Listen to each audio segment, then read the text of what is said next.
Hello and welcome to week 4 of June. So this is our last week.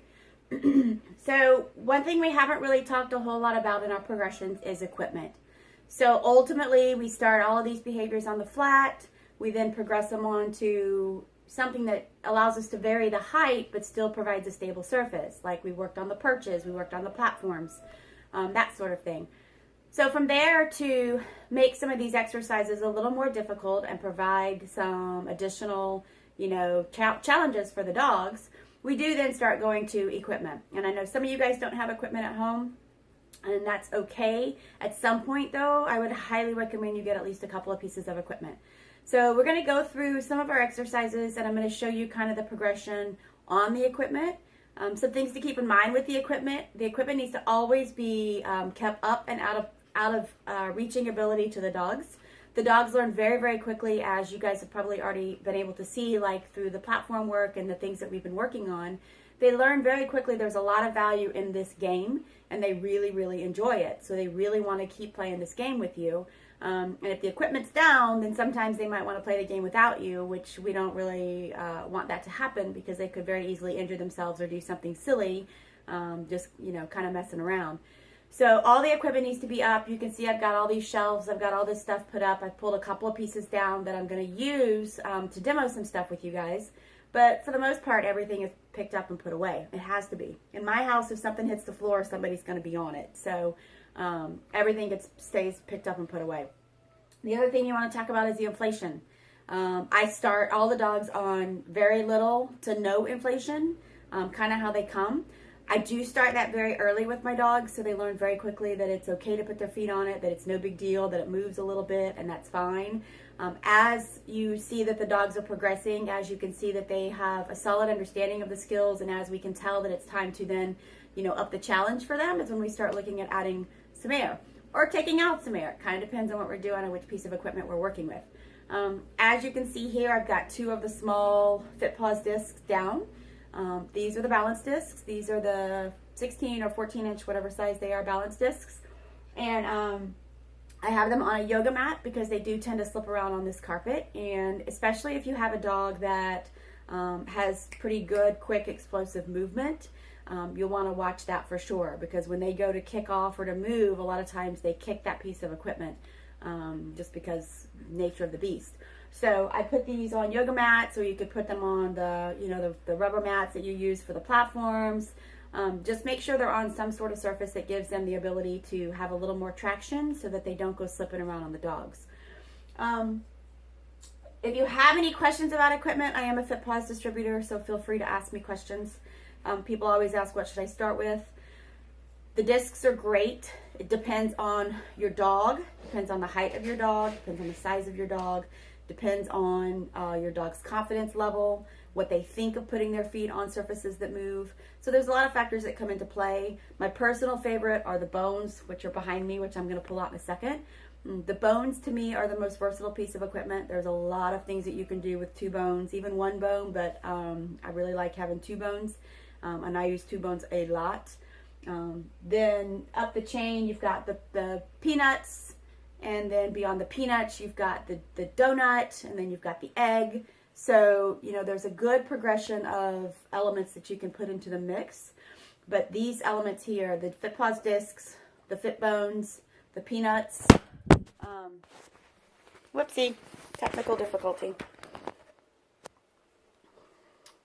Sorry, guys. That's where I would start in terms of equipment. And of course, you want to acclimate your dog to the equipment. We want them to be okay with it. We want them to understand it's just fine, kind of like we did with the platforms. So I'm just going to run through some progressions of each of the exercises that we've been working on and kind of show you how you can then incorporate those with the equipment and what you can do to take your training to the next level. So stand. Stand was our core full body exercise. So, we were using the platforms. So now we're going to just progress it to a little bit of an unstable surface, so the dogs have to work a little bit harder to maintain their balance. Okay. So he's going to get up. Wait. And he's going to, can you back up a little bit? Yes. So he's going to hold his stand. All of the same criteria still applies. Legs should be under him, in a square stand. Okay. You may have to play a little bit with the spacing, but all the same criteria still applies. He's got a nice top line.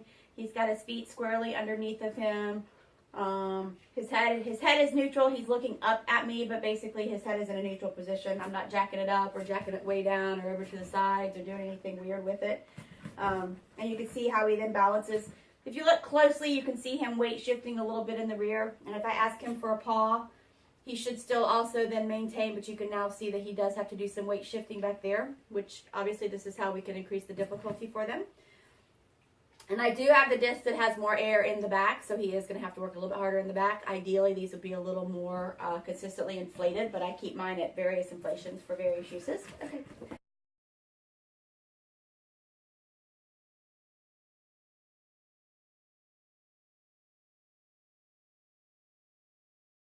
Okay, so after the bones, then come the peanuts. So you can see that there's obviously a lot more air here, obviously a lot harder opportunity for work here. But again, the same rules apply. If I ask for a foot, he should maintain his form, which he's doing very nicely. This is definitely harder. You can see how much more he's moving around back there to stabilize and balance in the rear. So this is definitely something that works them a little bit more. Okay. So that's our stand exercise and how you might progress it. I typically will start stand with one platform and one piece of equipment. Usually the front feet will go on the equipment because the dogs tend to be a little more inclined to put their front feet on the equipment. You will notice that dogs tend to avoid equipment with their rear feet, which you probably found with your platforms perhaps. So I might start it with front feet on a piece of equipment, be it a disc, be it a bone, not a peanut. I would not start here. Rear feet on a platform. And then I walk them over it, get them used to it, and then I start doing front feet on platform, rear feet on equipment, and then I go to two pieces of equipment. So that's just kind of how you can progress this and keep the dogs building appropriately and having them understand, you know, how the game works and what they're supposed to be doing. So, peace out. So tuck sit to kickback stand. Same thing applies. For that, I might go to the bones. Like this. Uh-oh. Let's move it so they can see a little bit. Come here. Wait. Wait. So while he's up here in a stand, sit. I'll have him sit. Stand. Yes. Sit. Yes. Stand. Yes. Then I might even, come here, sit, sit, to make it a little more difficult so that I get a little more offloading into the rear. I might then put the bone on top of a platform so I've got it elevated. Okay. So now I've elevated the front again, offloaded to the rear. Sit. He should tuck in. He's cheating. Sit. Yes. No. Come on, Choo-Choo. Sit. Yes. Stand. Good. Sit. Yes. So that's our tuck sit to kickback stand. A couple of ideas there on how to progress that and make it a little bit harder. And so then our side step. So, here, watch out. Let me make sure you guys are going to be able to see this. Lie down. Lie down. Thank you. So I'm going to put a disc on top of a platform. And that'll be where the hind feet go. And remember last week we used the pool noodle?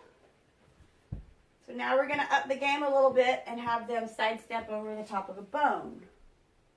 And I don't think that I have any target plates in here, so we'll see what he does with me on this game. Okay. So I have stabilized everything, so hopefully it doesn't move around a lot. He might move it around a little bit because he is who he is. So we're going to do the side step off, back up, and over, down, push up, side step over. Uh-oh.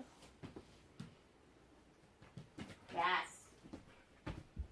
Yes. Yes. Good. Oh, good. Uh-oh. Get your rear feet up. Yes. Good boy. by having the rear feet on the platform and the disc, you can see that his hiney is a hair higher than his front. So he is then offloading to the front. So we are then, on top of adding a difficult element to step up on and over, we have now also elevated the rear and offloaded to the front, again making it more difficult. Again, form is a factor. So he's basically keeping square. I don't want him to be all roached up or hunched up or too stretched out either. So you can see how he's basically nice and square. And when he moves, he steps over, up, back over, down, and up. And he kind of just keeps in this same little plane right here. If they start crunching up, which sometimes they do when you sit here with the cookie like this, you can see how he's all like crunchy up there. We don't want that. So you'd have to reset yourself. Sometimes it means you got to move yourself back a little bit. It depends on the dog. Some dogs don't mind it. He's used to it. He doesn't mind me being in his face right here. Some dogs aren't as happy with that. So it depends on the dog. But those are the things that you're going to watch for when you're doing this. So they're going to go over. Uh-oh. Down. Push up. Side step up, on, over. Down. Push up. Side step up, on. Down. Push up. There you go. Good. Side step up. Yes. Good boy. And so that's obviously, okay, come here. Good. So those are some ways that you can take a couple of simple pieces of equipment. You by no means need a full entire gym. I do, like I said, I would recommend at some point in time that you add some equipment to you know, what you have to utilize and work with at home. The equipment is so beneficial and provides so many additional challenges for the dogs, especially when they understand the movements. You can see that he understands the movements. You can see how nice and controlled he goes through the motions. He's not frantic. I mean, Chew is a little fast-paced, but he's not frantic and he's not all over the place. He's doing the motions and doing what I'm asking him to do, so he's getting the work out of it that I want him to get out of it, as opposed to kind of being a little frantic and not necessarily being able to channel it. But that's because I spent a lot of time working the foundations with him. He has a very clear understanding of the foundations and the movements and how he's supposed to move his body. So that allows me to make sure that I have isolated, you know, each little area that I want to work on. So when I do these things with him, I get that work back out of it. So this is not a race, by no means. In 4 weeks, do you necessarily, you know, will you be ready to go to equipment? But at some point you should be able to, and at some point I would absolutely suggest that you add some equipment. So if you have any questions about that, please let me know. I know some of you guys have some equipment, so if you guys have any input on what you can see when you work with your dogs, what you think the benefits are, or if there's any input you have on that, please let me know. I'd love to hear it. And I thank you guys all very much for joining me for the month of June. Those of you that will be staying with me for July, that will be starting next week. And as always, if you guys have any questions or need anything, please let me know. Talk to you soon.